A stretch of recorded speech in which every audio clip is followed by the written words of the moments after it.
জুড়ে আগুনের লেলিহান শিখা, বাতাসের প্রতিটি কণা যেন বারুদের গর্জনে ভারী। দীর্ঘদিনের চাপা উত্তেজনা রূপ নিয়েছে এক প্রলয়ঙ্করী মহাযুদ্ধে। মানচিত্রের সীমানা ছাড়িয়ে এই সংঘাতের আঁচ গিয়ে লেগেছে বিশ্বশক্তির হৃৎপিণ্ডে।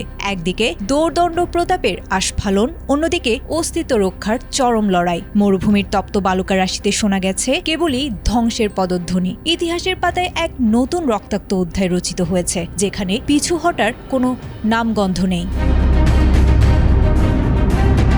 মধ্যপ্রাচ্যের রণক্ষেত্রে অষ্টম দিনে গড়িয়েছে ইরান, ইসরায়েল ও যুক্তরাষ্ট্রের ত্রিমুখী সংঘাত।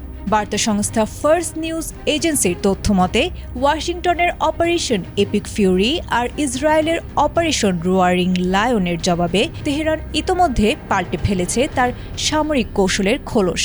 আইআরজিসি স্পষ্ট জানিয়ে দিয়েছে, তারা কোনো ক্ষণস্থায়ী লড়াই নয়, বরং এক মহাপ্রলয়ঙ্করী দীর্ঘমেয়াদী যুদ্ধের জন্য পূর্ণ প্রস্তুত।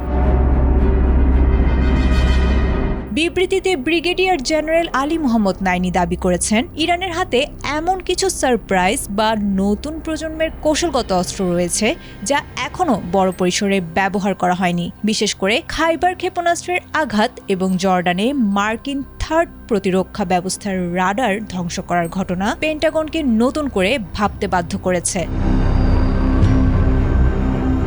আইআরজিসির মতে, মার্কিন প্রেসিডেন্ট ডোনাল্ড ট্রাম্প ইরানের সামরিক শক্তি গুঁড়িয়ে দেওয়ার যে দাবি করেছেন তা কেবলই রাজনৈতিক বাগাড়ম্বর। তেহরানের হাতে অন্তত আরও 6 মাস এই তীব্রতার যুদ্ধ চালিয়ে যাওয়ার সক্ষমতা রয়েছে। এদিকে মোজতবা খামেনিকে উত্তরসূরি হিসেবে ঘোষণা দেয়া এবং বিপ্লবী রক্ষী বাহিনীর নতুন কমান্ডার হিসেবে আহমদ ওয়াহিদির অভিষেক ইরানের কঠোর অবস্থানেরই ইঙ্গিত দিয়েছে।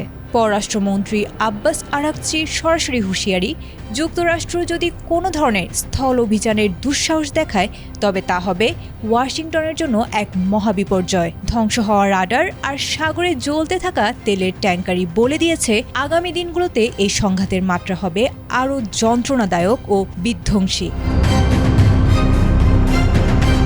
আয়েশা আক্তার, এটিএন বাংলা।